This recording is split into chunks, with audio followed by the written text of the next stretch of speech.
because I got a whole bunch of games and stuff like this going on. That's all right. Oh, it may I'll take wait till we'll wait till some people come in. Let's take a look at what's going on with Texas because people were talking about Texas, and I want to take a look and see what the latest is out of Texas.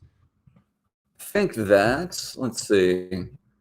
So Texas, I think, was one of the states that had a lot of early voting and early counting as well. So I think that more than likely we're going to know Texas by tonight. Okay. Yeah, that sounds good. Looks like we got our everybody's joining back up. So what I see from Texas is 51% for Biden, 47% for Trump.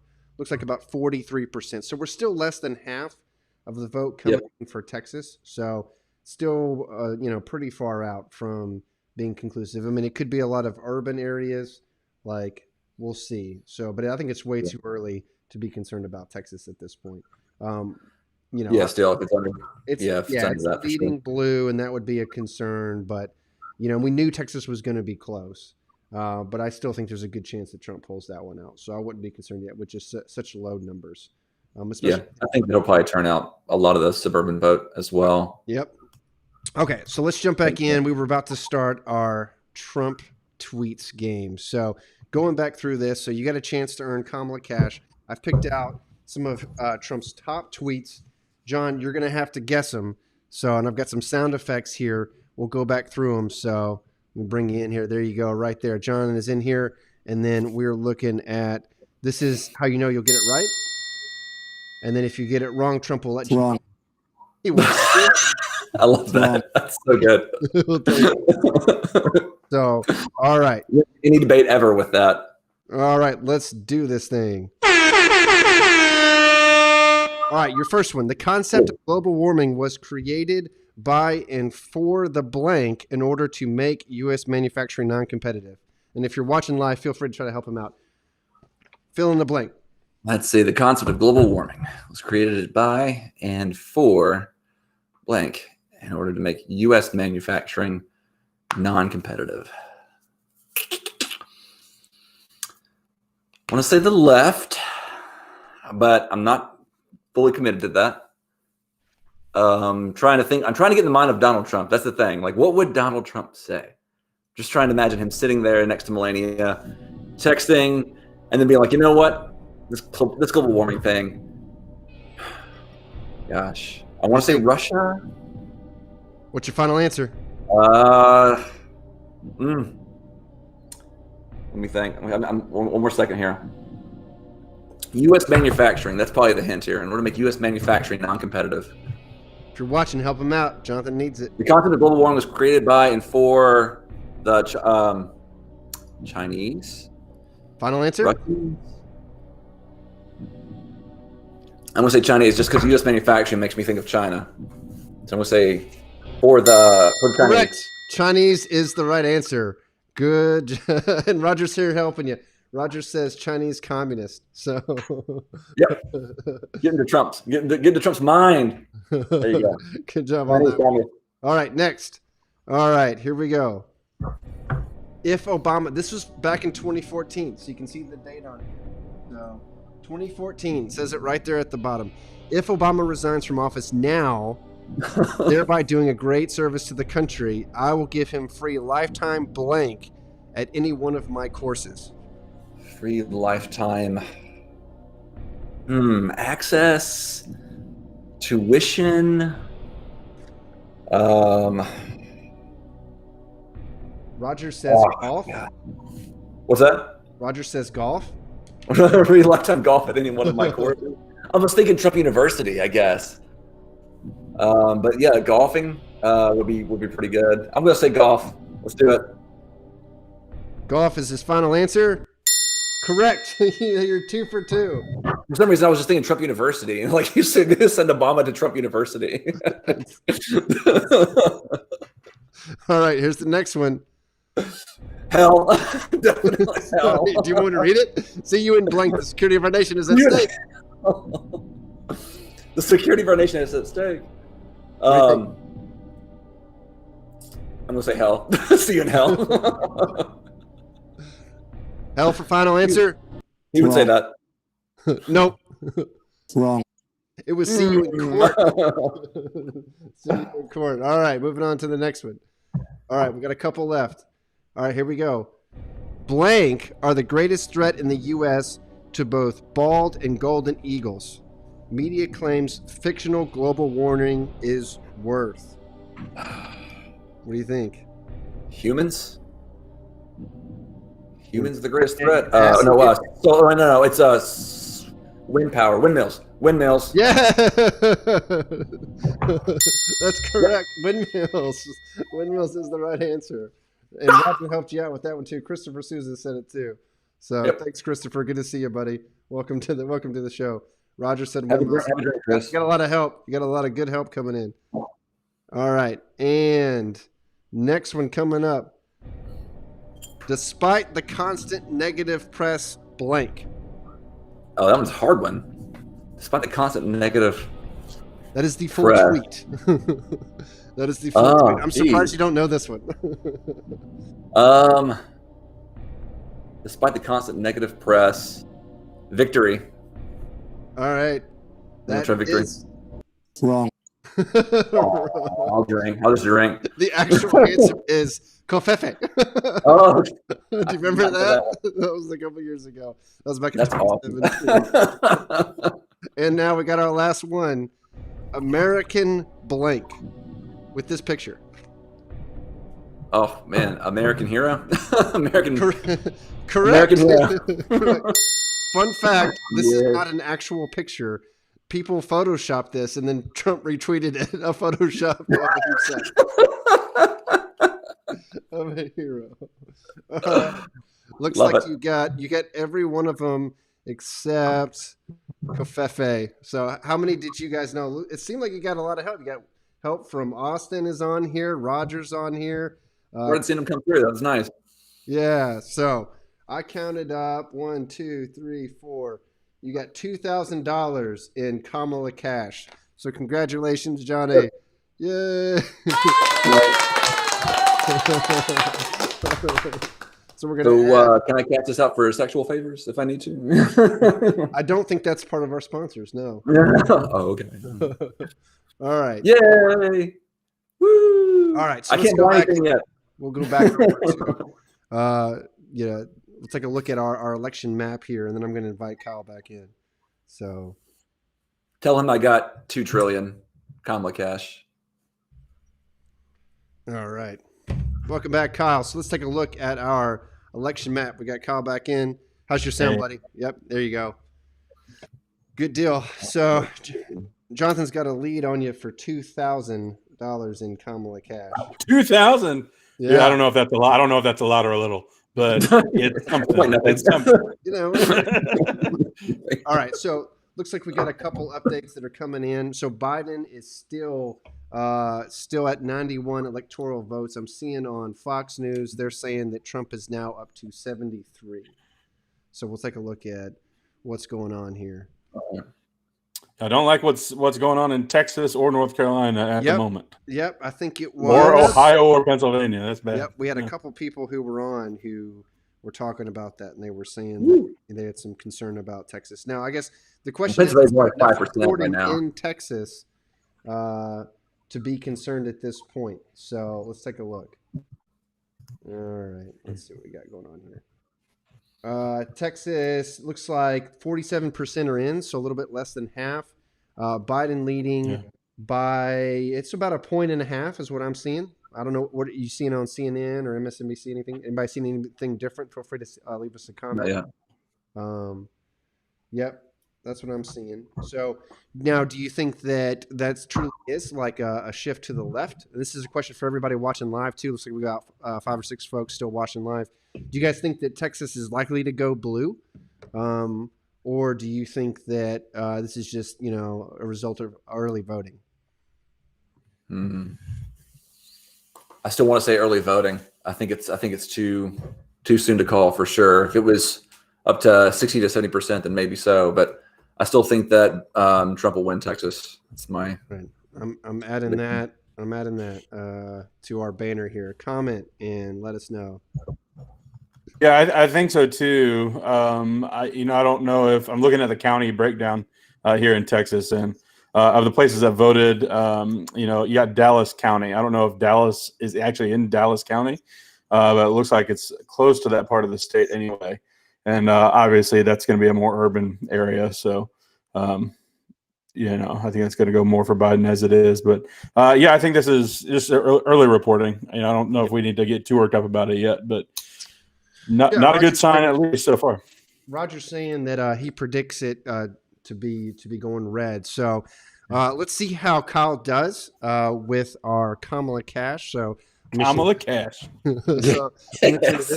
So Jonathan's up to 2,000. Remember that with Kamala Cash, you have a chance to earn some real prizes. Jonathan got a ton of help. I will tell you this right now. So he got okay. all kinds of. I didn't see anything. I didn't see any comments. What are you talking about? But you got a chance with Kamala Cash.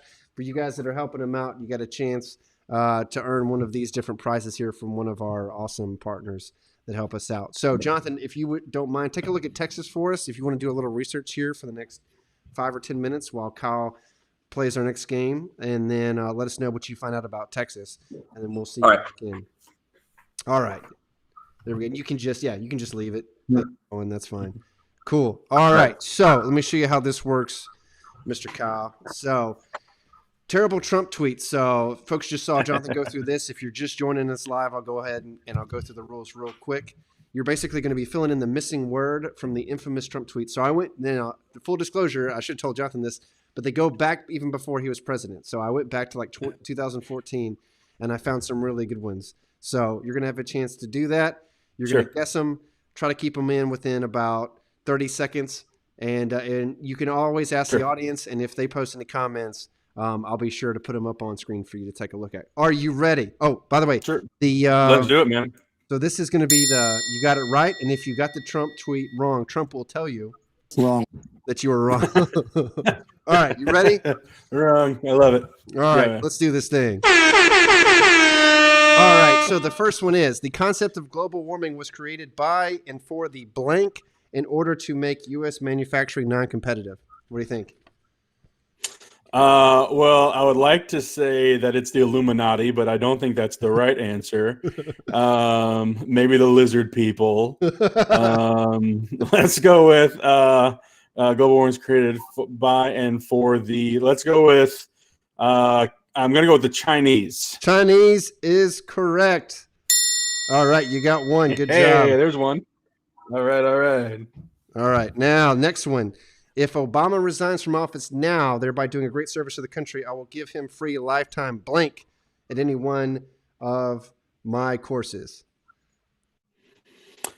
Oh boy, lifetime massages might be an interesting way to go. Personal massages, free lifetime pool access at any of the country clubs, but I think we're gonna have to go with membership, golf membership at any of his illustrious, magnificent. What's your final answer? Tell me one more time. Golf memberships. Golf memberships. So what do you guys think? Everybody's watching live. You saw me do this with John. Do you think I should give him the points or not? What do you think, Roger? I'll give you a couple seconds to respond. I'll let you Come on, Roger. I'll share my Kamala Cash with you, buddy. All right, we'll give him a minute to respond and go to the next one. All right. See you in blank. The security of our nation is at stake. See you in the chopper. The security of our nation is at stake. See you in hell is an obvious answer. All right, but I'm going to go with, let's say, see you in. I'm going to say see you in the voting booth. The security. No, I don't like that. See you in November. The security of our nation is at stake. Wrong. Oh, no. That is wrong. So that's bad news for you. Jonathan also got that one wrong. But it was see you in court. However, I do have good news for you. Roger says that he says golf equals golf membership. So there you go. You got that one. Roger, right. Coming through. I like it, buddy. You're back to up to 2. So you got 2. All right. And then blank are the greatest threat in the U.S. to both bald and golden eagles. Media claims fictional global warming is worse. Okay, I think I actually know this one. I don't know, but based on some comments of his recent debates, I'm going to have to go with windmills, like solar or wind powered turbines. Good job. Yeah. Windmills is the right. Yeah. You both got that one right. Yeah. Nice job. All right. Despite the constant negative press, blank. What do you think? Oh golly, this could go anywhere. Despite the constant negative press, I'm still the most successful president in the history of the United States. Well, Final answer. Lock it in. I want to. I want to say that he would say yes, but Wrong. the actual no. answer Oh, is no. Covfefe. I'm surprised you guys didn't. Oh yeah, that? I forgot. Yeah. Oh, the Covfefe craze. All right, and then if you get this one, you tie Jonathan for the exact same one. So you guys alike. And then Roger just gave you a hint. It just got in 2 seconds. So he said famous Trump unintelligible word. So thank you, Roger. Sorry. Oh yeah, sorry, buddy. You got to listen to your guy, Thanks man. for the help. Roger's trying to help you out here.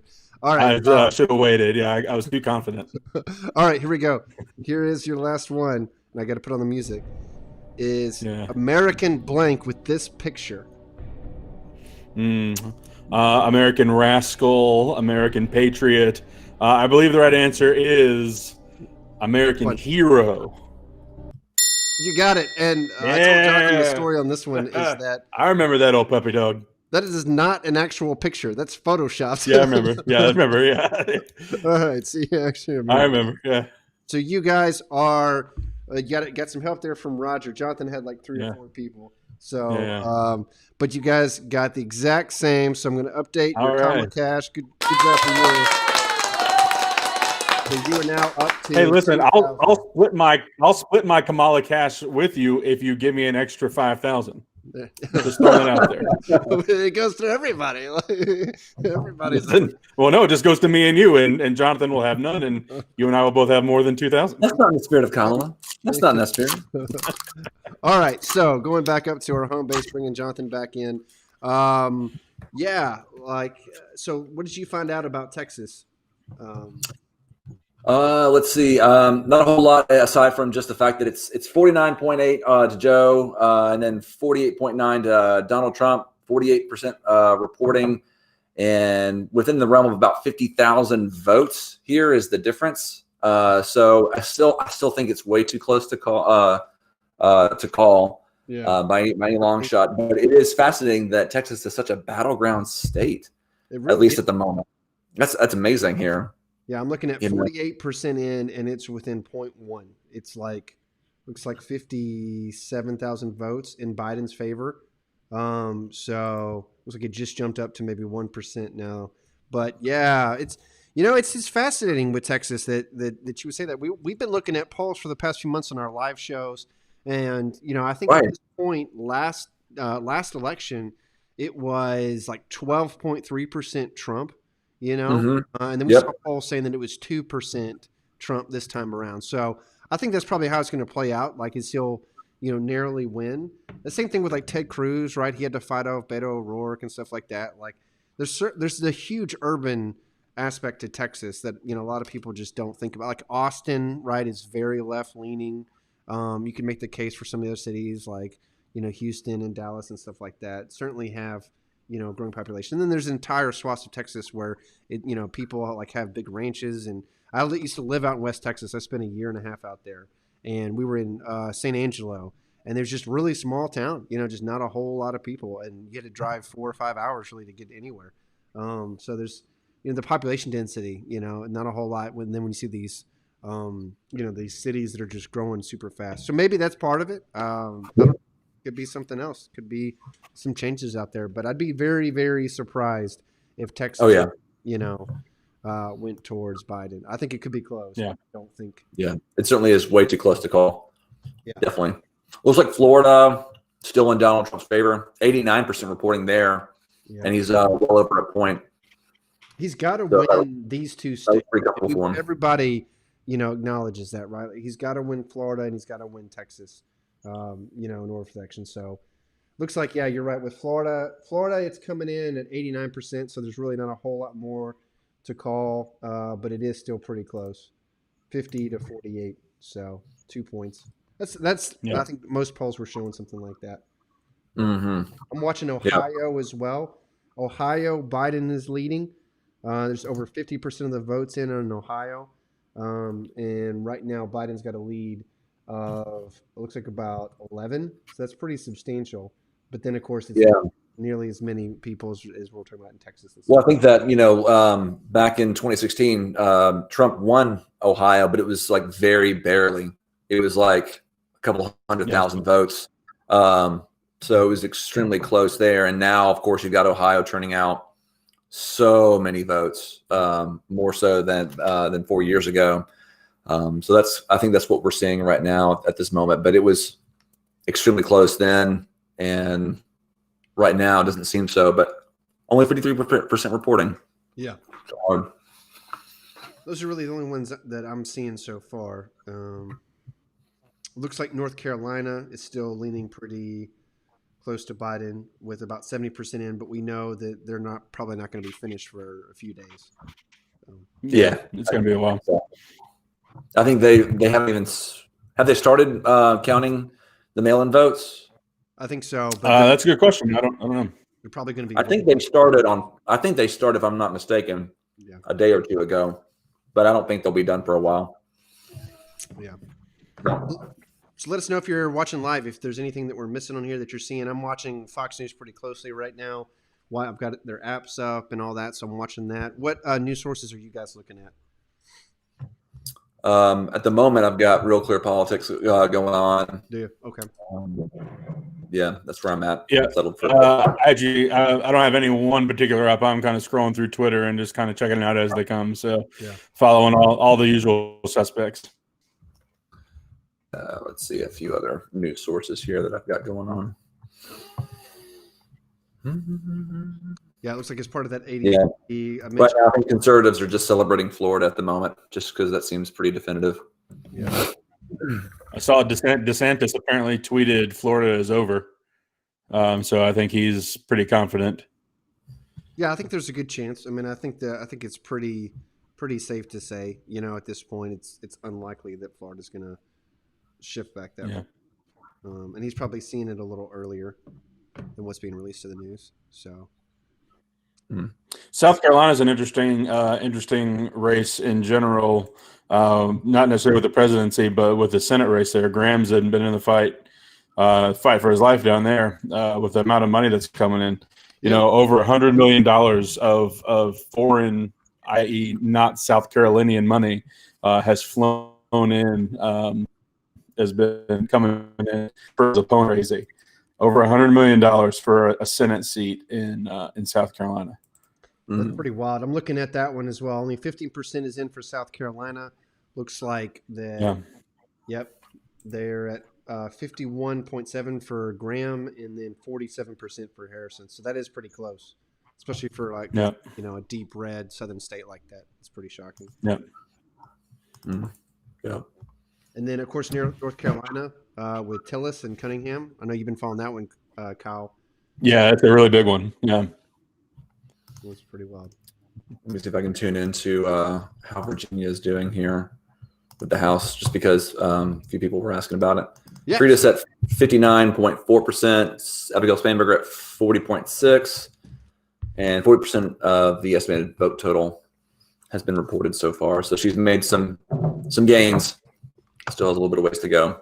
All right, I'm trying to bust into my kids' Halloween chocolate. I got it right here. Oh yeah, nice. I went ahead and the old parent tax. Do you guys parent remember tax? That's right. Jimmy Kimmel? I wasn't. I almost was this close to filming Ellie's reaction when I told her that I ate all of her Halloween candy. Yeah. What about the Jimmy Kimmel thing? Great. But I'm definitely going to wait on that till next year. She already knows that I'm joking. There'll be times where I'm saying something very seriously. She's like, "Dad, you're just joking." Yep. I'm like, I have not set a good precedent. She always assumes I'm joking when something is a shocker. All right. So while we're waiting on some of these states to come in, nice. There Go it ahead and is. crack open a beer. Let's go through It's coffee time. our next game. Again, let's take a look at the totals of Kamala Cash. Kyle, I'm going to let you go first on this one.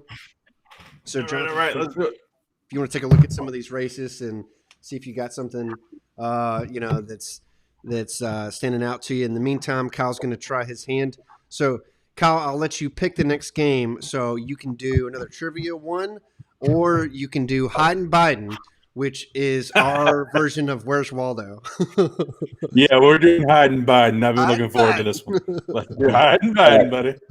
I'm going to bow out there. All right, we'll see you soon, John. So, yeah, with this one, again, you're going to have the chance to earn Kamala Cash. So you get $500 of Kamala Cash for every time that you find Biden. And then if you get it all the way up to 5,000 right now, I believe you have 2,000. So you're on your way to getting some stickers, maybe some more. But yeah. And then, of course, you get the grand prize if you end up beating John out. And you can give these prizes to whomever has been out. I know Roger's been helping all right. a lot. So. Yeah, Roger's my guy. Yeah. All right. So Jonathan's at 2,000. You are at 2,000 as well. Now, what is Hide and Biden? So the thought with this one is we're going to play a little game of Where's Waldo. So you're going to have, I believe I set it to a minute to find as many examples of this particular picture of Biden. So I photoshopped this picture of him hiding. Why is he hiding? Because I guess that's how he runs for president, right? Because he can't put together a coherent thought. But that's beside the point. Let's go on. So now, how it works, Kyle, is you're gonna have a minute whenever I say go on this thing. Let me know what side of the picture he's on, left, right, top, or bottom, or center, and then let me know. Give me some kind of descriptor, and then we'll go on to the next one. And as long as you're close, like you're going to hear that same sound if you get it, or you can pass. If you want to pass to the next one, I still might hit you with a little wrong. Yeah. I love that wrong. I need that in my life, man. I think we'll keep that around no matter what happens. Yeah, absolutely. Yeah. All right. Sure. So it's going to be that picture. Now, I made him about the relevant size for whatever picture it is. So if there's other people, he's about the same size as those folks. So keep in mind it's different sizes, but it's the same picture, same coloring, and all that. So there we go. You ready? Yeah, let's do it, bud. All right, here we go. Oh, sorry, wrong one. Okay. All right, let's do this thing. All right. You got a whole soundboard. Fantastic. He's in a Trump rally. Go. All right, let's see. Where are you, Joe? I'm going to find you, buddy. I'm going to find you. Okay, I see him, but I'm going to play it out for a little bit longer. Which side is he on? He's on the right side. All right, there you go. You get him on the right side. Kind of middle boat. Middle boat. Cool. Next. Yeah. All right. He's he's at the White House. We're doing House 60 seconds for the whole thing. I thought we were doing one at a time. Okay. Oh, no, you got a bunch of them. Go. Okay, yeah. Left side, turn towards the top of the crowd. There you go. Okay, 2. All right, where is he here? Yeah. Where are you? Where are you hiding, Joe? Oh, screen went blurry on me. He looks like he might be behind a tree. And oh no, he's in the bottom. Bottom, all right, middle behind a tree. You got 14 seconds. He's at a women's rally. That can't be good. I see him. He's poking out the bottom there on the bottom right. Bottom right. Yeah. You got 5 seconds. He's at the original White House. All right. Middle to the right. Right all over right, that's the last car. one. All right, there you go. Good boy. Oh man, I thought it was going to be 60 for each one. Took me by surprise, but we got it done. You got 5. Oh man, good job. That's fun. So 5, and then you got $500 of Kamala Cash for all of those. Kamala Cash. 2,500 bucks in Kamala Cash. So congratulations. All right. There you go. So the last one was a Where's Waldo. It was a true Where's Waldo. Yeah, it looked difficult. Yeah. Dude, you've had a lot of fun putting this together, haven't you? I have. I've thoroughly enjoyed this. That's good, man. All right, I'm going to bring you back up here, and then I just texted John, so he'll be joining us here in a minute. Sure. So, there you go. All right, John, you ready? How'd he do? He got every one of them but the last one. So there's a total. I think there's 6 in total. He got 5. So that's pretty heavy, man. That's pretty heavy. So all right. Let me give my guy a fair bit of warning though. It's 60 seconds for the whole round, not for each frame. No. I didn't know it was going to be like that. I thought it was like 60 seconds. 60 for each frame. Yeah, me too. I wasted 20 seconds talking on the first one. So But you still did good. All right. Before we get started, I went ahead and picked up the glass while I was away, but that's the Lucky Shot glass. If anybody is wanting to see that, let me see if I can. Yeah. Very It says, says, "Hold my beer." George Washington said that probably. Right there. That's awesome, man. Yeah, so we just started doing our marketing with Lucky Shot. American company. They produce glasses like that, all kinds of great stuff. That's really what our prizes are, is being able to work with these guys. My favorite one is that Constitution glass, the We the People, or the Declaration of Independence one, We the People, is just awesome. So they got a couple of those that are just fantastic. So take a look at Gadsden flag. They got some stuff like a Gadsden flag on it and the American flag and all sorts of cool stuff. A lot of stuff. Yeah, that's awesome. Yeah, it's really nice. All right, really so we're going to see how Jonathan does. Looks like we've got some states that are being called. That's going to be exciting. So, Kyle, if you don't mind taking a look at all the states that are being called now, that are coming through, see what updates we have. Looks like mostly small ones that are predictable. Seeing things like DC and stuff coming through on Fox. I think we already talked about that one. But if you can take a look and see what updates we got. All right, Jonathan, I'm going to bring you in to take a look at Biden. So, yes. Just give me I explained the rules to Kyle, and I think you heard most of that before you left. Now, the big thing on this one is you got 60 seconds. I'm going to start the timer. I'll try to get the right sound effect, and then you got the triangle when you get it right. You can also say pass if you can't find him, and you want to use your time for another one. And wrong. Say that anytime. That sound effect. If you make that choice. I'm going to have to verbally describe where I actually see him. So okay, now whenever you see him, what you got to do is you got to tell me what side of the screen that he's on, left, top, right, middle, all that, and then give me some kind of descriptor so that I know that you actually see him. So whatever it is, what object he's near, something like that, and I'll be generous with it. So, all right, you ready? So yeah, you got 60 seconds. I'll start the clock. Get ready, and then give me a descriptor. There's the direction on the screen, and then what he's close to. Ready? I'm ready. Let's do this thing. All right, starting the timer. Go. All right, where do you see him? He's at a Trump rally. He's right next to my house. He's right there, man. Where? Okay, right side. On a boat. Good. Okay, next one. He's at the White House. He found his right rally. It's an Obama rally. Oh my gosh! I hope he's not in the bottom left-hand corner because that would be bad. It's not bottom left. Upper left near the flag. Good. All right, next is at Mount Rushmore. Here's a hint. He's not on the mountain. He's not on the mountain. He's not next to Abraham Lincoln. Oh, dude, this is hard. Down at the bottom, right in the middle. There you go. Good. He's at a woman's rally. That can't be good. Dude, I don't even know what this is. I thought he'd be the cameraman, but he's not. 10 seconds. He's horizontal. He's horizontal. On the right side? Right. All right, cool. All right. And then he's at the original White House. 2 seconds. It's on the right. Oh, he didn't get it. All right. You got 5. Or I'm sorry, 4. You got 4. So you got 2,000. So Kyle will bring you back in whenever you get a chance. So he's at the original White House, and you're just all to see us. I guess like it makes sense. And then I had him in an actual word as well. He's upside down. That one's ridiculous. All right, so now we got to update our totals. So for the Kamala Cash totals, now Jonathan has essentially doubled his. He's now got $4,000. In Kamala Cash, Kyle has taken the lead. He's now up to $4,500 in Kamala Let's go, Cash. baby. So let's take a look at another look at those prizes. So you are nearing the Second Amendment stickers. You can have plenty of those to give out to Roger, whoever else helped you. And then we still got a ways to go to get up there to a bottle opener or whiskey glass. I will really distribute all of my Kamala Cash to all of those who comment, and we will all collectively afford nothing. Well, so you guys have left the best game for last, and that's the money maker, right? The money maker is when we get to do the Who Wants to Be a Millionaire.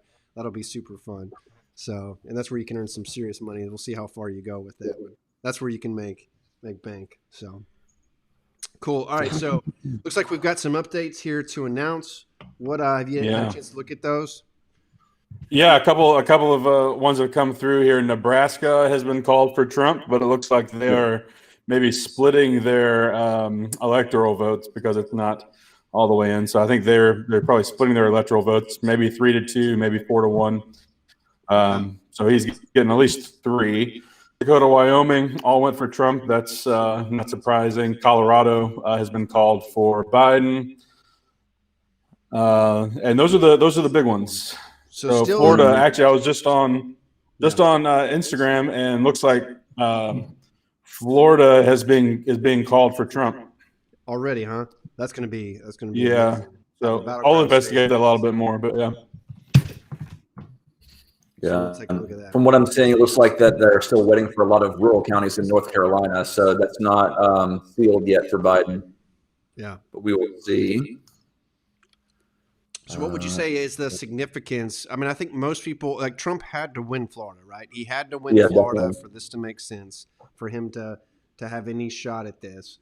And I think most people thought there was a very good chance of that happening. Otherwise, there would be really no discussions of a competitive race, right? If he wasn't competitive in Florida, then. But to see it called this early, to see Florida, as opposed to, if you guys remember back in 2016, I think Florida was a shock to people, but I think it was a little bit later. I could be wrong about that, but I'm pretty sure that Florida was a little bit later. I don't think it was this early, but to see it go this early potentially, what does that mean to you guys? You mean if it was called early? Yeah, if it gets called here in the next 5 or 10 minutes. Kyle's saying that with 90% reporting in, it looks like Trump's got a 4-point lead almost, maybe 3.5 point lead. If he's carrying Florida, do you think that that's evidence of a larger Trump wave, or do you think that's just particular to the state I happen to live in? What do you guys think? I think with Florida, right now, I just want to say right now that that's particular of Florida. I mean, I think so many people have predicted a big Trump wave just because of what they saw in 2016. So is it possible? I think it certainly can be.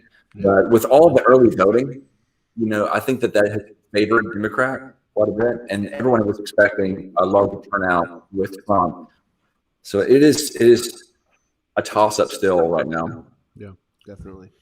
Yeah, I think it's a good sign, but I don't know that I'd put too much stock in it yet. In fact, I haven't actually seen it called officially anywhere else. I just saw a kind of a random retweet by someone, so haven't been able to confirm that yet. But it is a good sign. It's one of those things like Trump needs a couple of states, but he's got to take a bunch of them. He's got to take the ones he's got. So it's a good sign that he got it, but I don't think that it may be an indicator for the rest of the states, rest of the battleground states.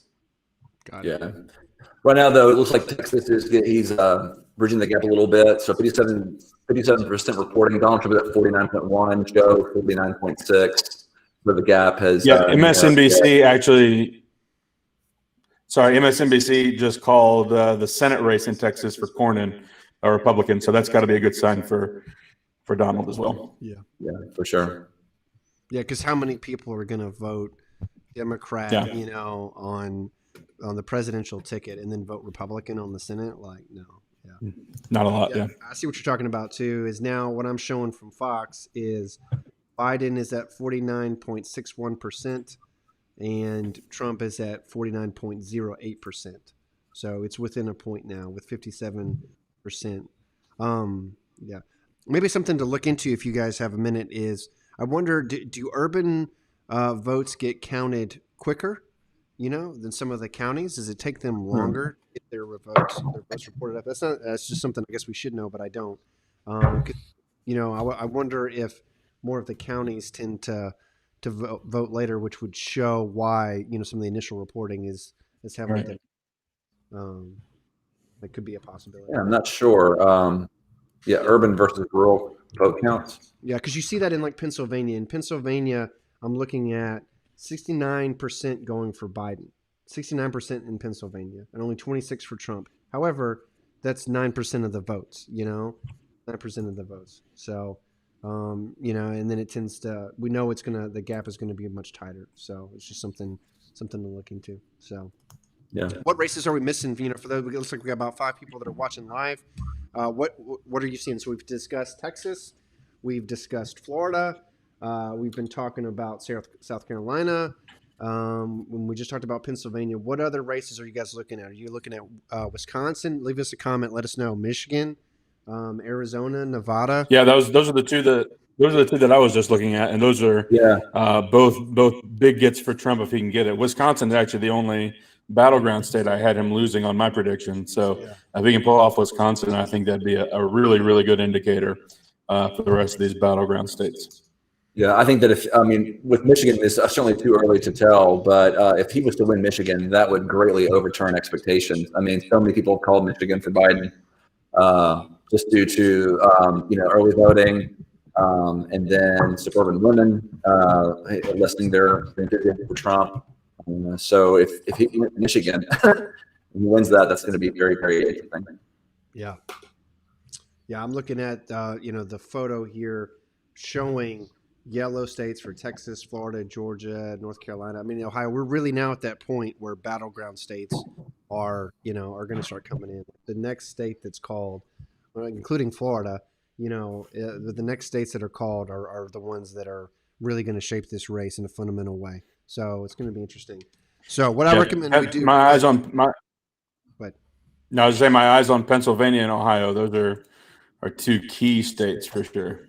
That's right. And being East Coast, they should be coming in, or at least close, but we'll see if they're actually called tonight. So what I recommend we do is let's do our third and final game, see who wins out on the Kamala Cash. We can dish out some rewards to people that have been following us. This one's going to take a little bit while. This is our Who Wants to Be a Millionaire, so it's going to probably take about 15 minutes for each one of you guys. It's not going to be – you did great on the race. I'm very impressed with the Where's Waldo. And by that I mean – Good job on that. That was a lot of fun.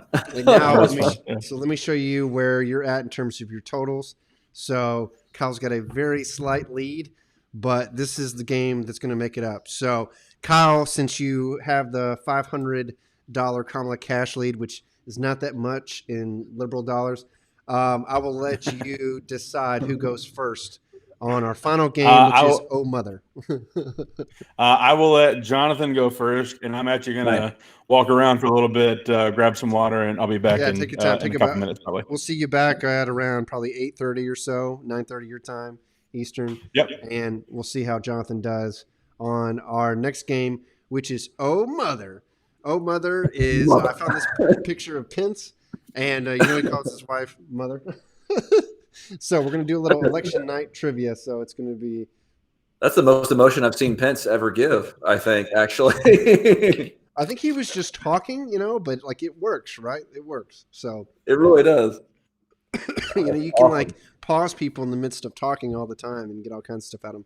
So how this is going to work is you're going to hear some familiar music there, some game show music, and then you get a question. So I think I've got 6 or 7 of these questions, and within these questions, you're going to have 4 possible answers. And as you do this, at any point through this, you can choose to poll the audience. So that can happen every question, right? Unlike game shows and stuff where, you can only use it once. You can ask the audience if there's any comments. I'll put them in. But you still have to give an answer. If you don't get any help, too bad. And then at one point, you can do the 50-50. So we'll give you the 50-50, and that will cut off 2 answers, and I'll let you know.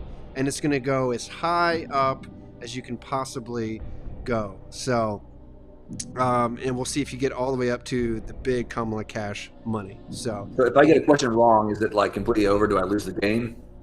Or yes. Is it oh man. Yeah, so you got to get them right. So if you're out, then you stop progressing. You will still play through it and see what you know, but you won't get any more. You won't get any more Kamala Cash dollars. So we'll see. Oh no! We'll give you a chance to see every question for the sake of seeing all the questions, because I spent a lot of time making this. But you won't get any Kamala Cash whenever you lose it. So I'm going to go ahead and get my notepad here. So I can take care of all the numbers for this. So. No using your phone.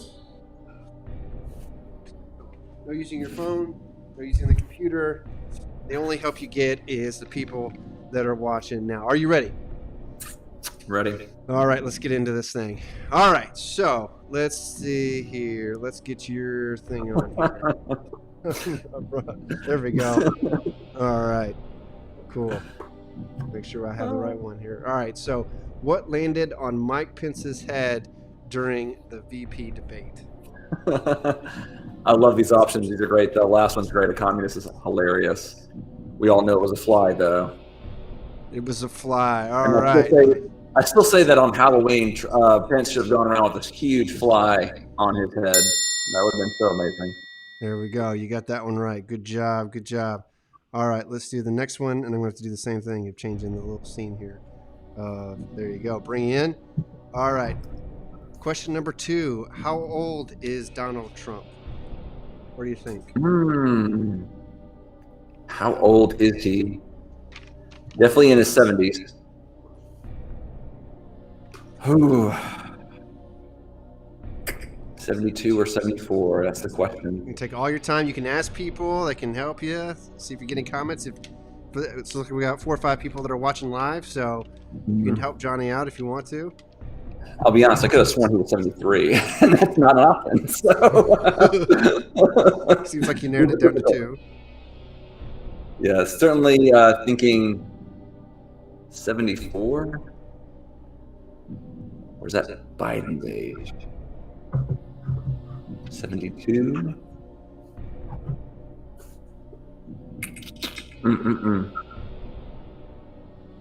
I'm thinking 72.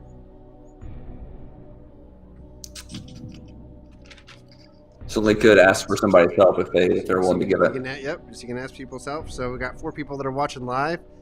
It sounds like Jonathan needs some help there if you want to give it to him. If you don't, that's fine too. You've also got your 50-50. You can use that. Yeah, but what if you take it, like, what if you just take away the 54 and the 64? So, If anybody's watching live and wants to help Jonathan out, I'll give it a few doesn't sound like he seconds. knows the answer on this. See. I will see. Doesn't look like it. Doesn't look like anybody else knows. I'm looking at the comments. I'm going to go with 72. 72 is final answer? Yes. Wrong. Oh, 74. I lost so much Kamala cash. All right, we'll keep going on there. And then That is Clay, okay. Clay's in, Keep he going. said, as SpongeBob once said, 74. 74. Got help too a little bit too late. All right, let's take a look at the next question. No So worries. Let's keep going. bringing it up. All right, let's bring Jonathan in to the next question. How many people has Kamala Harris prosecuted for marijuana use? Oh, man. I'm going to go with 1,974. Is that your final answer? Final answer. That is correct. Good job on that one. It's 1,974. I'm gonna change it here to red. There we go. Good job. Good job. You got that one right. All right, moving on to question 4. Bring you into this one. Which is the biggest margin of victory? Reagan. Final answer. Reagan, final answer? Yeah. Wrong. It's what? actually Monroe. Was it really? Monroe. Yeah, he ran unopposed in the era of good feelings. Ooh, I did not know it's a- that. I it's a thought Reagan won by Yeah, a wide margin. There you go. It was actually Monroe. All right. Good to Next know. one. All right, let's bring you into this one. All right. Bringing you in. Clay said GW. Let's see. When was the longest time between election day and the announcement of the winner? I did not know this one. Go ahead and give me the 50-50. All right, you want the 50-50 on that one? It was not 1940, and it was not 2000. So took out World War II, you took out Gore Yep. and Bush. Ah, man, let's see. Let's do, I'm thinking 1834. Is that your Final answer. Yep. Wrong. It's 1876. 1834 was just a random year that I picked. That's awesome. 1876. It was like it was. Yeah, it was way late in that election. Or I'll pull up some of the facts about that one and I can read them to you. So Yeah, let me see. I'm actually searching on that one as well. yeah, I'm pulling it up now so we can take a look at that one. Yeah, 1876 took forever. Ulysses S. Grant's second term. Yep, right. Oh, it's fascinating. Yeah, I wouldn't have known that one at all. In 1876, the electoral results in the 3 states were in dispute. South Carolina was one of them. Unfortunately, it wasn't until March of the following year that a bargain was made awarding the disputed electoral votes to Republican Rutherford B. Hayes. So it was a super close election. Super close election. So there you go. All right. So you earned $200 in Kamala Cash. So definitely. I won't tell Kyle though. We'll see what he actually gets. We'll see what he No, that gets. sounds good. There you go. Oh, awesome. There you go. I'm still behind. Yep. Who's going to win? He's There's gonna- got to be other ways to earn. There's got to be so many other ways to earn. We'll have to figure out something to check that out here. All right. So what I'm seeing is the same on the electoral votes. Looks like we got some comments here. Looks like Roger is back in. Roger says ABC reporters are currently expressing a lot of concern about weak minority voter turnout for Biden. And yeah, I mean, I think we're seeing that like happening, Roger. I mean, and not to mention the fact that there's just incredible, turnout on the Republican side. I mean, enthusiasm matters. We've been saying that for a long time on this show. Is that it really does matter.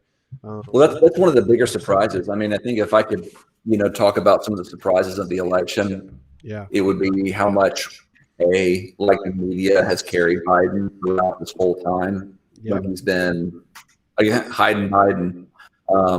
But the media has really covered for him so much, and where Trump has just been bending over backwards to try and hold rallies and things like that. So yeah, that's been a surprise.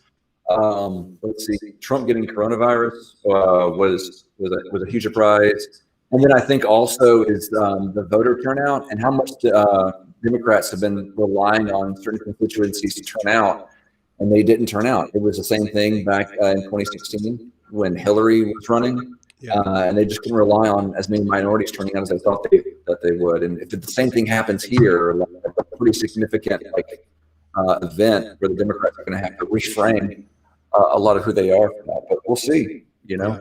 So we get some other comments here.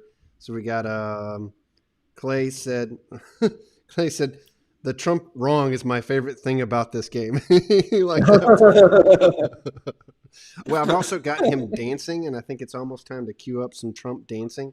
That's if he starts to win some of these battleground states. When I think that's about to if he wins Florida, I think we should totally. I'm about to. I've got some videos here to show you whenever that happens. And then Clay's talking about it was probably due to the mail-in ballots. I think that's entirely possible. Is that so many mail-in ballots? I mean, just people that was on people's minds, and they were like, yeah, you know what? Like, I need to do that this year, and maybe in other years they forgot that was an option or something. So it's certainly possible. It's a good comment. Yeah. I'm keeping my eye on Michigan here. Only 17% reporting, but Donald Trump still taking the lead there. Maine only 4%, but Donald Trump leaning that way. Looks like Donald Trump has quite a bit of Georgia going on for him, which is fairly expected. Yeah. In North Carolina, still about 80% reporting, but very much leaning to Joe Biden at 8.5%. Yeah. Texas still has not turned red yet. So I'm looking here at all the battleground states. So Florida's at 91%, and you can see 51-47 for Trump. Georgia, 41% is in heavily Trump on this one. Nothing from Iowa yet. Very little from Michigan, but like you said, heavily Trump. North Carolina, 80% is in, and Biden's got a small lead. I think that's interesting, worth following. We'll see what happens. Let's see. Ohio, Biden's got a lead of a couple points with 63% reporting in. Pennsylvania's still heavily Biden. But you're right. We're now at 61% with Texas reporting. That's really interesting to see that one. And then Wisconsin is like neck and neck, but it's only got 3% in. Just got a text I think right now North Carolina's the eye to keep on. It's where you need to keep your eye. Georgia is pretty close, and then like Texas for sure at this point. Yeah. I'm looking here. And like I said, same issue that happened 4 years ago. Minority voter turnout was abysmal for Clinton, especially compared to what it was for Obama. Yeah, that's very true. I mean, you got to think about. I mean, I think one of the things that this really shows, and we'll see how it goes in the next year, few minutes. But the Obama election truly was really interesting. I mean, the amount of turnout that people had, they wanted to be part of a movement. And I wonder with Democrats and liberals and moderates if they felt that sense, on the liberal side, on the Democrat side. Have you felt that way about any candidate since Obama? Where you felt like you're part of a movement? Because I think that's what people feel with Trump is they feel like they're part of a movement, and that's what people. Well, it's no secret that like the way that he's run this campaign has been a celebration of America. That's why he's hosting the rallies. He's there in person.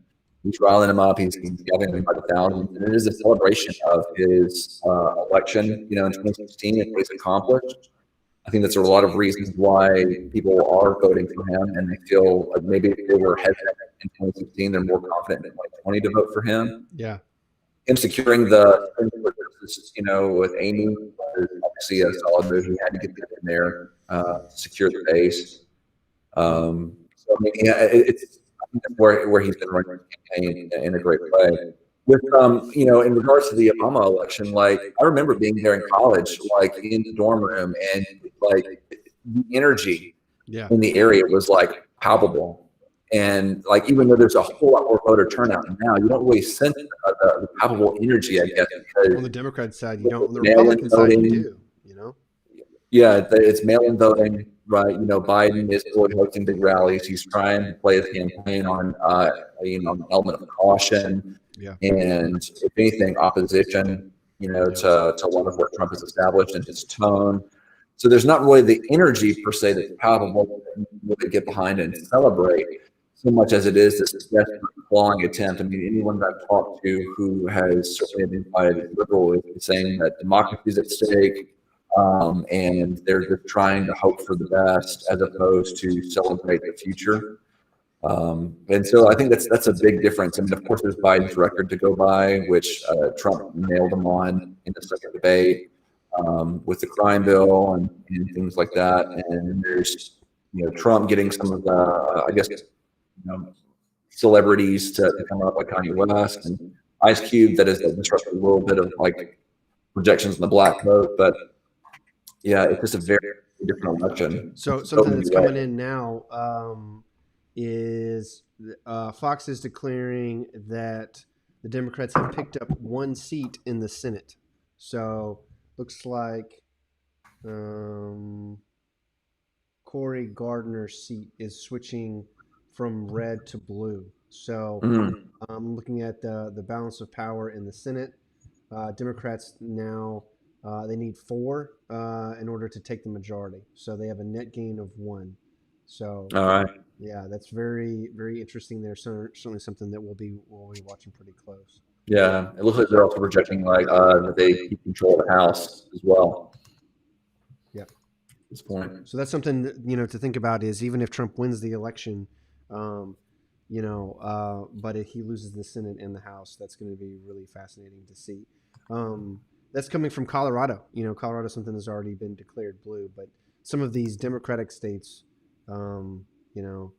are voting more heavily Democrat. The ones on the hard left, I would say, some of them that are in deep Democratic countries. Some of these battleground ones, we'll see. So. Yeah, definitely. That's some. So if you want to take a look at that, looks like we got Kyle's coming back in here in just a minute. We'll put him through the mother while some of these last results come in. And then if you want to take a look at that Cory Gardner seat, John, that'd be great if you could take a look at that. And Yes, see I can if definitely you do get that. some information on that one. That'd be great to discuss when you get back here.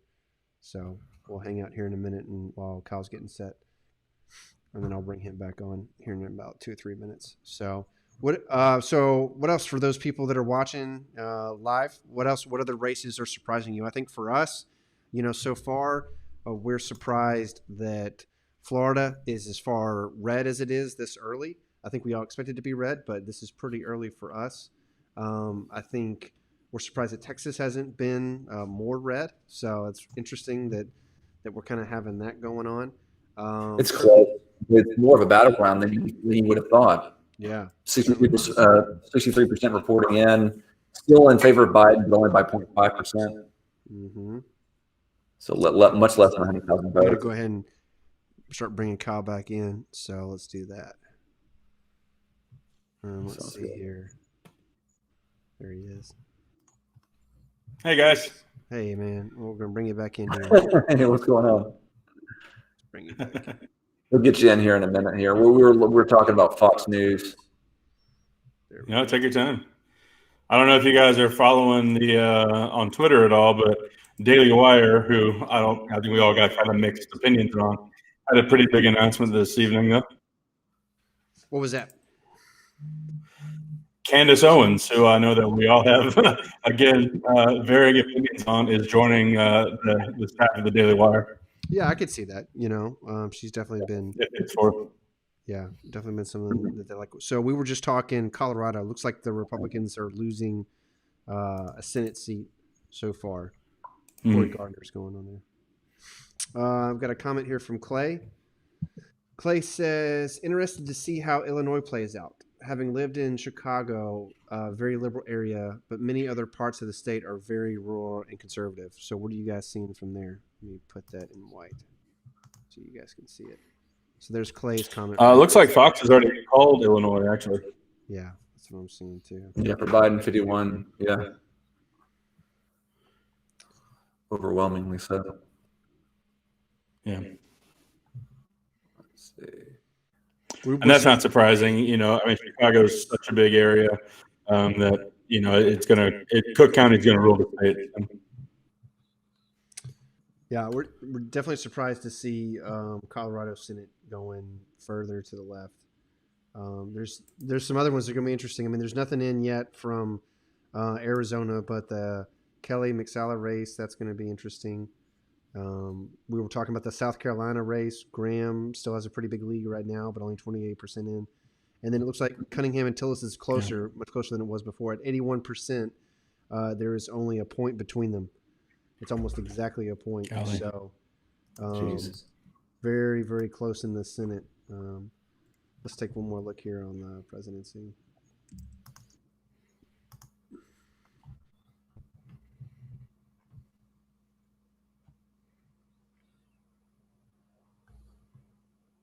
All right, looks like Florida is still at 91%. Trump with a 4-point lead. Seeing Georgia. Georgia's heavily for Trump so far, 13%. Yeah. And then North Carolina just still has it for less than 2%. Yep. And it looks like Texas has just switched over to It Trump. is. It's now 49% point or 49.43. So that's a change. We were kind of expecting that as Texas is now showing a very, very slight, less than a quarter of a point, but a very slight lead for Trump with 64% in. So that's interesting. Yeah, I got to ask you, as an Alabama fan, Wes, how do you feel about Tommy Tuberville being the new senator or projected new senator from Alabama? Yeah, I mean, Alabama politics are weird, man. It's certainly better than who they ran last time. All right, like as far as I know, he doesn't have a ridiculous shady past. He's just a losing past, right? Which I guess is a step up from being someone who preys on little girls. Like, so going from an alleged child molester to losing Auburn coach, like, I mean, is it a big step? Like, yeah, it's a step in the right direction. Am I happy about it? Like, is it where it should be? No. But I'm a Florida resident now. I'm much more into Florida politics than I was ever with Alabama politics because, with the state of Alabama, like so much of the politics just revolve around just a couple of the cities. You know, it's Montgomery, Birmingham, Huntsville, and a little bit out of Mobile and stuff like that. So, you know, living here in Florida, there's some similarities, but there's also a lot of differences and a lot more infrastructure and things like that. So the politics here are certainly different than they were in Alabama. But Alabama is just so far to the right that pretty much anybody who runs as a Republican is like guaranteed, unless you're running for something inner city in Birmingham or something like that. So it was kind of a guaranteed thing that he was going to win. But Sure. you know, like, is he going to be a winner? I mean, that would certainly be a change. And does sports translate to politics? Like, that's another question. I mean, it's very different life, right? Very different life in some ways. So, yeah, we'll see how it turns out. So, all right. So we got some of these states that are on the verge of being called. It looks like, especially with Florida, like, I think that's going to be called here in the next few minutes. So I don't think there's going to be any surprises with that one. Some of these other ones we'll see. Right now, what I'm showing is Texas now leaning red, Florida leaning red, Georgia, South Carolina leaning red, North Carolina still leaning somewhat blue. And then up in the Northeast, it's still too early to tell just because there's such small numbers in. So I think, Jonathan, if you want to take a look at some of those Senate races for us here for the next like 10 or 15 minutes. Kyle, I think it is your turn to play our final game. We're going to bring Let's back do it. in- Let's bring home the win, baby. We're going to bring our. Now, I'm not going to tell you how Jonathan did, so you're going to have no idea going into this how many you need to win. But this game is called Oh Mother. People love the sound effects in this, so Clay was commenting, and he loved it. So I'm going to show you this. I found this picture of Mike Pence that I'm very proud of. I think he was in the middle of a point, and we know that he doesn't swear. So, and so Right. Yeah. the way this game goes is you're going to have you can ask the audience anytime, and if they have any question or they have any comments, I'll post them or read them to you. So anybody who's watching, looks like we got about 9 folks who are watching our game of Oh Mother. So what you're going to do, you can ask the audience anytime. They'll give you hints. So unlike the game shows where you only get one time, you can do that as many times as you want. And then you get 150-50. So you tell me one time, and I will take off 2 of the incorrect answers and leave you with 2. That's it. That's all that you get in terms of help. Now, you win Kamala Cash, which you can exchange for prizes. You can also give those prizes out at the end of the night to the people that have helped you the most. So there's a nice little dispensation there of all your cash. And the questions are going to start out easy, and they're going to go up harder all the way up to the big money. So this is your chance, man. Are you ready? Any questions for me? Yeah, I'm ready, Roger. Stand by, buddy. Clay, help me out. Clay's in there. Now, if you do get one wrong, we progress, but then you stop earning money after that. So you still get to do all the questions, but after that point, no more Kamala Cash. So just keep that in mind. Yep. All right, here we go. All right, man. All right, starting off Let's with do the it. first question. What landed on Mike Pence's head during the VP debate? Was it a spider, a swallow, a fly, or a communist? A communist I don't think would have lasted too long. So we're going to go with a fly. A fly is. Are you sure you don't want an African, swallow? You know they're non-migratory. So.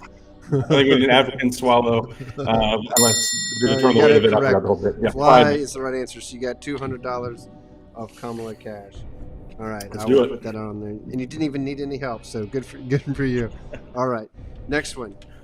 How old is Donald Trump? What do you think? Oh boy, he's either 74 or 72. I believe he's 72.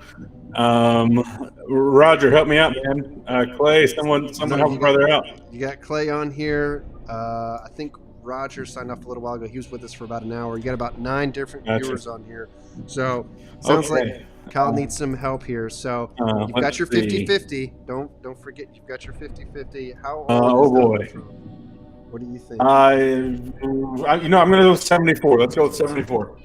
Locking it in. That's your final answer? All right. And Oh, yeah, Clay, help me out there. that Yeah, is 74. that is All right. correct. 74 is the right That was answer. That is the right answer. So you're now up to $400 in Kamala Cash. All right, now these are going to get a little bit harder. So, Clay says always trust SpongeBob. So you got that. You got Clay's on your side. How many All right, people has Kamala Harris prosecuted for marijuana use? You still got your 50-50? You got the audience. You got 9 people watching right now. Is it 1,974? Is it 974? Is it 19,740? Or is it 1.974? And I think that whoever came up with that answer was probably under the influence of marijuana. So He says, once again, always trust SpongeBob. that's what Clay SpongeBob says. have an answer for this one? Yeah. Let's see. Are we talking about personally prosecuted or prosecuted as D? We're talking about what I could find on Wikipedia. Gotcha. Okay. All I'll right. see where it came from. No, that's I'll okay. give you an answer for you. Let me use my 50-50. We'll use the 50-50 here. All right, so I can tell you right now, it was not 974, and it was not 1.974 people. All right, we're gonna go with that first one then. All right, that is 1,974. correct. Got the right answer on that one. All right. 1,974. Doing very well. So you're now up to $800 in Kamala Cash. Now you start hitting the big money. Oh, the big money. Here we go. Used your 50-50, so people got to help you out here. So which president in U.S. history had the biggest margin of victory in an election? So you've got George Washington. You've got Reagan. You've got Lincoln. Yeah. And you've got Monroe. I believe that's going to be the 1984 Reagan election. Is that your final answer? That's my final answer. Wrong. It's actually Oh, Monroe. no. Monroe is the one Oh, who no. actually won that one. Yeah. He Oh, ran unopposed. yeah. He ran unopposed. So he Oh, got nice. Okay. every electoral vote except for one. So no major parties. So he ended up winning that Wow. one. So Well, what a All right. bummer. let's see. That's what all you right. got. Let's keep playing though. Yeah, you got one more question here. So when was the longest time between election day and the announcement of the winner? What do you think? Let's see. So 2000 was the big hanging Chad, dimple Chad Supreme Court decision. So I think that's an obvious answer. Bring up front. So let's go with. Trying to think. I don't think it would have been 40. 1876 would have been. Let's go with 1834. 1834. Wrong. It was 1876. You were close. It was. I knew You were it. close. You were Talked close. myself out of it. Yeah, that was in 1876. The electoral results in three states were in dispute. South Carolina was one of them. It wasn't until Yeah. March of the following year that a bargain was made awarding the disputed electoral college vote to Republican Rutherford B. Yep. Hayes. Yeah, post-Civil War stuff, as Clay says. Yep. Just put it in a comment there on there. But hey, you did great. You got $800 in Hey, Kamala thank you. Cash. So very exciting. That brings you to our totals. There's Jonathan. We got you back in. So Jonathan's at 4,200. He got stumped on the how old was Trump? Oh. Yeah, I thought he was 72 at first too. I just changed. I changed just my mind, went yeah. great. I mean, he's gonna be like next year. So Right. there you go. So you got your so Kyle, good job. You are the winner. Thank you, Clay. Thank you, Roger. So you got your prizes. You've got over $5,000 of Kamala Cash to dish out. That's enough for you get to send some stickers to somebody. And if you want to buy them a glass, you certainly can. Lucky Shot has plenty of awesome products like that. You got the you can see the glasses there, whiskey glasses that are awesome. You've got the bottle openers there, which are really cool. So also some great products. And then you win the big one, which is the Brew Firm Divine Deliverance. So this is for your home brew, man. If you ever decide you want to get into some home brew, or you can can pass it out to somebody else who wants it. So you got some prizes to give out for the night. So good deal. I think what we'll do is we're going to go for about 15 more minutes here, kind of start wrapping things up with their final thoughts. Sure. We'll be down at around 9 my time, 10 your time. So as we get into the latest predictions, Jonathan, what did you find while you were out? In regards to the Senate or regards to the presidential election? So we'll start with the Senate, and then we'll take a look at updating some of our numbers for the presidential election. Go for it. Yeah, let's see. Well, it did look like that in Arizona, that is predictable that Martha would end up losing. What I was reading up on was just how much Trump and Republican senators have distanced themselves from each other, just because they're trying to weigh their losses. How much should be associated with Trump versus not? And you can see that, especially like in Arizona, Trump did Senator Van speak during the rallies. So you can see they don't want to be associated with each other. But it looks like we need to look at we need to give special attention to Georgia, Iowa, and Maine. Yeah. Right now, those are some battleground Senate states that have not tallied up entirely just yet. A lot of changes have occurred with the presidential election now. I'm seeing it. So let's go through it, and then we'll kind of make our final predictions here. So I'm showing Trump now at 100 electoral votes. Looks like that he has gotten North Dakota, South Dakota, and Wyoming. I'm seeing those coming in, so that's 9 more for him. Nebraska, I see what you're talking about there earlier, Kyle. He's got the 5 there. So we're now showing 100 to 129 with Biden. And then let's go through some of these battleground states. So nothing from Arizona yet. Florida, 91% in. We're still showing a 4-point lead, almost a 4-point lead for Trump there. In Georgia, he's got a pretty significant lead with about half the vote in. He's at 14 points. Iowa, still nothing. Michigan, he's got a sizable lead with 20% in. Almost 20% is interesting. Minnesota, he's pretty far behind with 23% in. North Carolina is so close. It is very close. 49.67 is what Fox shows for Biden, 49.19. We're talking about a handful of votes. Looks like about 12,000 votes. I mean, in electoral politics, man, that is nothing. 12,000 votes in North Carolina. I mean, that's not even there's football games, from like Right, that's right. Yeah. minor football games, that have more than that, right? So, that's like. What's getting me is that Ohio flipped pretty quick. It's at 70% now, and it is neck and neck. Ohio is extremely close, 49.81 to 48.89%. Trump has the lead there of, again, looks like there's numbers coming in right now. Very, very close. Very, very close. Maybe it looks like about a point with 71% of the vote. Pennsylvania, I think Pennsylvania is one of the ones that I said the election was going to come down to Pennsylvania. Yeah. Way things are looking, it very well could. What's crazy about Pennsylvania is they're not even going to start counting their mail-in ballots until like midnight tonight. Right. So that's when we're not going to know. And then it looks like Texas, we got about a point lead for Trump, so still pretty close with 66% in. I think what's shocking to me is so far it's just very close to what the polls were saying. If you looked closely, and I don't just mean one poll, but if you looked at the Real Clear, we've been looking at the Real Clear polls for the past 3 months, Conservatism on Tap. We've been doing that. And it's pretty close to that RCP, Real Clear Politics average so far. I mean, we'll see. But Real Clear Politics predicted that Trump was going to win Florida. It predicted that he was going to win Georgia and Texas. Predicted that he was going to win several of these other states, Ohio, Iowa.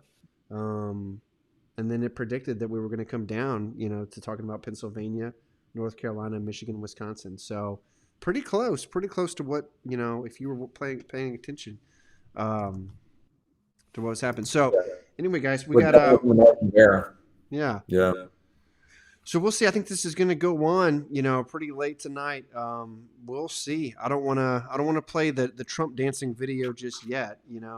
We'll see if we get any one of these states in, because I wouldn't say that there's any clear indicator that there's a victory yet. But Yeah, but I mean, right now, I would say like all bets, like if you betted money for Trump, like it's looking much more promising right now than it did even just like 30 minutes ago. yeah, I mean, I don't think we're seeing a landslide yet. But if he were to win Wisconsin, Michigan, he would be very competitive to win the election. I think it would take a lot for Biden to win. Now, of course, if Biden does win Pennsylvania and North Carolina, it's going to be close. Yeah. But I've been saying this the whole time that I think this election is going to be one of the closest we've seen, and I think that's very likely. I think it could come down to 3 or 4 states, maybe less. So, how about you, Kyle? Yeah, now that Florida and Texas are looking a little more normal, I think you're right. I think it's going to come down to the states that we assume that it would: Pennsylvania, North Carolina, Ohio, Michigan, Wisconsin. It's going to be interesting how things shake out. Yeah. So when do you guys think? Because it's obviously not going to happen in the show. We kind of knew that going in. Like, this was fun to do. I enjoyed playing games with you guys and stuff about the election and doing this show. When do you think the election is going to be called? What would be your guess, John? Like, do you think that it's going to be called by tomorrow, or do you think it's going to be a couple weeks, or what are your thoughts? Gosh, I wish it would be called tonight. I know that so many people are stressed out about this, and I do want to acknowledge that people wish that it would be done and passed. That most of the people that I socialize are actually feeling anxiety about it. So my hope would be that we can learn about it tomorrow. That being said, I don't think that will happen. It's definitely come down to Pennsylvania. If it comes down to Pennsylvania, it's as close as you say. It's going to be anywhere from days to weeks before we truly know. And with it being so close, I get a little bit anxious as well about if Trump were to lose, how much I think is he going to pull? I think we need to acknowledge the fact that whoever does win, we're either going to look at the possibility of protests happening for a long while, or we're going to the possibility of someone who has run a huge stink and really plowed the ground for calling foul in the election. Yeah. So that's the trouble that I think here that we're seeing. It's that close. It's going to be hard to really feel like this nation is unified for the next 3 years. Yeah, that's a good point. Yuri is saying it's getting better by the minute. Could he take versus all my friends will flip and I will gloat? So I think Yuri thinks he's going to pull it out. So we'll see. I mean, it's definitely going to be close, Yuri. But I think what Jonathan is saying, it's a good point. John is saying that what it's likely going to be is a very close election, and I mean that means that whoever wins, and it, very well could be Trump, especially if he picks up Wisconsin and Michigan. If Trump does win, and it's by a very narrow margin, it just shows you how divided this country is. And even if Biden pulls it out, either way, we live in a country that's very divided right now, and that's going to be a huge task. I mean, let's say that Trump wins, but he doesn't have a Republican Senate, or it doesn't look like he's going to have a Republican House. It's not. He's going to struggle to get his agenda through. He's going to have friends in the Supreme Court. Supreme Court's very conservative, but not being able, he won't be able to appoint any more conservative justices because the Democratic Senate won't do that. And he's going to have a huge problem working with Chuck Schumer and Nancy Pelosi, as he's had already. And, he can use many of the tactics that he's been doing, but it's going to be difficult to get some of those tax cuts and regulation cuts and everything else that Republicans want without the Senate, because, frankly, the Republican Senate has been a huge weapon for Trump. I mean, they have done everything that he's asked them to do, especially in the past few months, and they've helped him, immensely. So it's going to be a different dynamic, even if Trump does win this thing, is what I'd say. Clay's got a question here. I'll bring it up on the screen. Clay says, do you guys feel that due to the mail-in ballots and how much that has been played up as an issue in the campaigns, will there be civil unrest when the results are announced? You're kind of talking about that. I'll leave that to you, Kyle, though. What do you think? Well, it's a good question. I don't want to be pessimistic, and I don't want to be alarmist. But yeah, I definitely think there will be civil unrest if Trump wins. At least I think if Biden wins, I don't think you'll see much of anything. Maybe some crying on Twitter or Facebook or something like that. But they're not going to take to the streets or going to destroy cities or burn down small businesses or anything like that. That's just not what It's not what Republicans have done. So, yeah, to answer the question, I don't know that I have a good answer really, other than to say that anything's possible. I mean, I would caveat that, like, because we have seen some instances of Republicans taking it too far. We have Christopher's often on this show, and he's quick to bring that to our attention, which I'm grateful for, because sometimes we kind of gloss over it. And yeah, I would never say it's to the same level, but there's reports of Republicans driving off a Biden bus, trying to. They're in California. We saw them having fake ballot boxes, trying to convince people to put their votes in Democratic areas when it wasn't even a real, and it's completely illegal, right, and ethically wrong. So there are some things that Republicans do that are really indefensible that we've seen. Absolutely. But in terms of larceny and all that kind of stuff, just going to the streets and torching places, that's mainly a feature of the far left right now. I mean, there's certainly again, there's incidents. The Charlottesville thing still sticks in my mind, but I wouldn't say that's Republicans. That's even that's much further extremist than your average Republican. I think what frustrates me, Clay and Kyle, is that it's that kind of crap that takes the news cycle. They just feed off of that, right?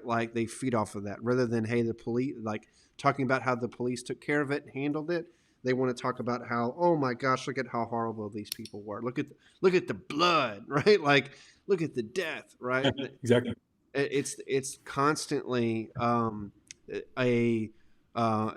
it's constantly a shock, right? There's always this sensationalism of when there's something bad happens, then all the cameras rush to it, and then they focus on that, and they're like, how can this be? This is so sad, right? You should be angry, right? As opposed to kind of recognizing that, frankly, violence is part of life. Violence is part of life. People are going to be frustrated. There's going to be violence whether there's an election or not. That's just part of living. And a lot of times people want to use the election to justify what anger in their life at whatever it is.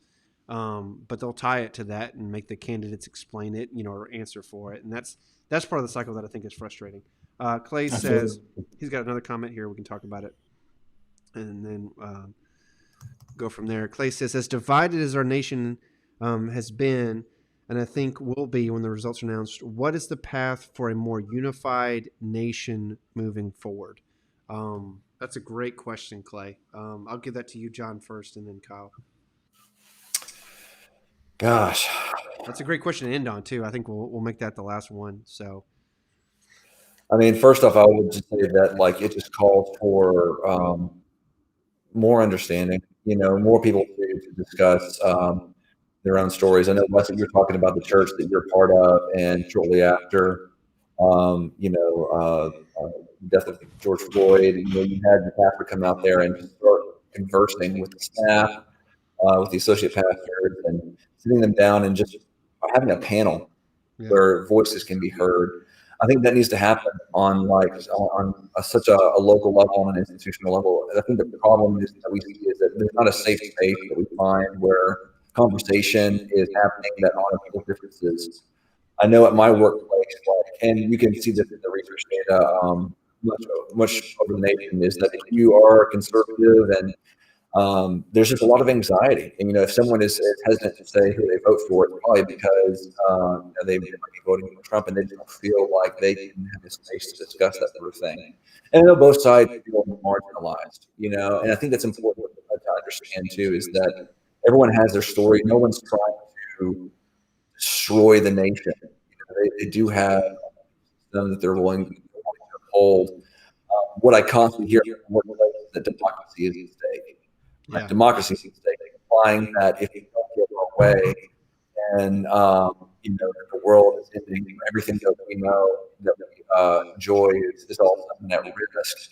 And that kind of affects me sometimes just because of how often I've seen certain agendas being pushed into legislation that I don't agree with. I've had to live with that for even decades. And it's not that you just sit and vote, you obviously take action. But I don't know, to whine about it as if like, I didn't get my way, therefore, it's, we're, the world's going to end. I think that's just not the right way to look at it. How can we work together? Of course, I don't have an answer to that, but I think it involves being able to have this kind of discussion, being able to know what you stand for and why you stand for it, and believing, like giving the other person the benefit of the doubt that they believe this for a reason. They obviously probably have some data to support this. They have a philosophy to support this. Where does that come from? Yeah. So I think it's in being able to support and challenge the other side and to entertain the thought of the other side. I know what you call it the engaged mind. I think that's what I would agree with. Stay engaged, and don't just think because maybe your elected official didn't get in that all of a sudden it's going to be years and years before you can see any good happen in this world. Good is happening in this world, and I think that it's important to stay optimistic. Yeah. How about you, Kyle? Yeah, I'll kind of echo some of those sentiments, and I'll echo some of the things that I've said. Sorry, I'm getting a delay here. Some things that I've said in the past, our Founding Fathers episode, where I think what makes America great is not a man in Washington. What makes America great is not a political party in power. It's the people, right? And it's communities coming together. It's churches. It's 4-H clubs. It's Little League ballpark. Civil society. All the different things. It's communities that really make America what it is. It's not giving more power to one party or one guy in Washington. And so, how do we become a more unified party? It starts by listening. I think Jonathan hit the nail on the head with some good things here. And it's also seeing your neighbor for who they are. It's being willing to have difficult conversations. It's ascribing, the best possible motives for people who you disagree with, right? Not to say I'm right and you're wrong and therefore I hate you. It's look, we have different opinions, but that doesn't mean that you're an evil person or a bad person. So, I think decentralizing power in Washington, obviously I would love to get to a point where the presidency doesn't even really matter because our communities are so strong, our states are so strong and so well run that honestly, whoever's in charge is negligible. So, yeah, a couple of different things, decentralizing power, building strong communities, and being good neighbors, ultimately, how we become a unified nation. Clay says, so what you're saying, Kyle, is that we're here to give Gotham back to you, the people. I think that's from Bane. Yeah, my Bane voice there. I mean, it is people. difficult to broach a conversation with people when it's already framed in terms of who is destroying America. Yeah. Whose vote is destroying America. And that's just hard to overcome.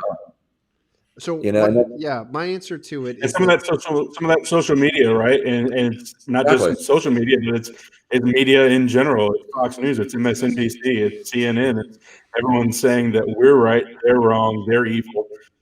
Just playing on outrage of people. I think what we have to do is we have to dial into a different emotion, right? Is that people are emotional creatures, right? Like logic and reason are tools, and they're things that we like to think that we're always logical and rational and reasonable, but a lot of times that's just justifying, our emotion. Emotion is such a big part of us because you see something that gets you emotionally involved, and then whatever that emotion is, a lot of the times the reason and the rationality follow that. And Trump dials into a lot of anger, but then there's also other emotions that he dials into as well, including hope. And we talked about that with COVID. Pence dials into reconciliation. I mean, he said that at the end of his VP debate is talking about working together. So these different emotions at work. And I think it's worth asking, what emotion are we dialing into? Anger can be a good thing, especially if it's to protect people. Like there's things that should make you angry, but it's not a place that you should stay. Is you should, I think you should move towards a sense of hope. And there are times that Trump does that. There are times that he doesn't, but I don't see it from Biden. I really don't. I've never really gotten that feel from the guy that he was someone who was able to well articulate a hopeful vision for America. And I never got that out of his campaign, frankly. And I try to give him the benefit of the doubt. I definitely didn't see it from Harris as well. I didn't think that was someone. You saw that maybe from someone like Pete Buttigieg, right? Like you get that sense of, youthful enthusiasm and hope that Obama had. But I mean, look what happened to his candidacy, right? So it's worth dialing into those emotions.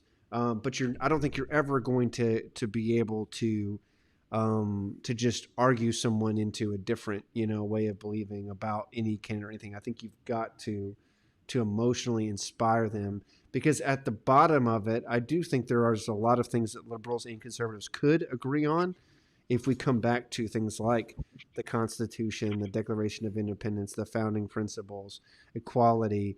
We look at, history, and we see things that America has done well and places where it could come. It's the same thing. We've talked about the whole like Blue Lives Matter versus Black Lives Matter.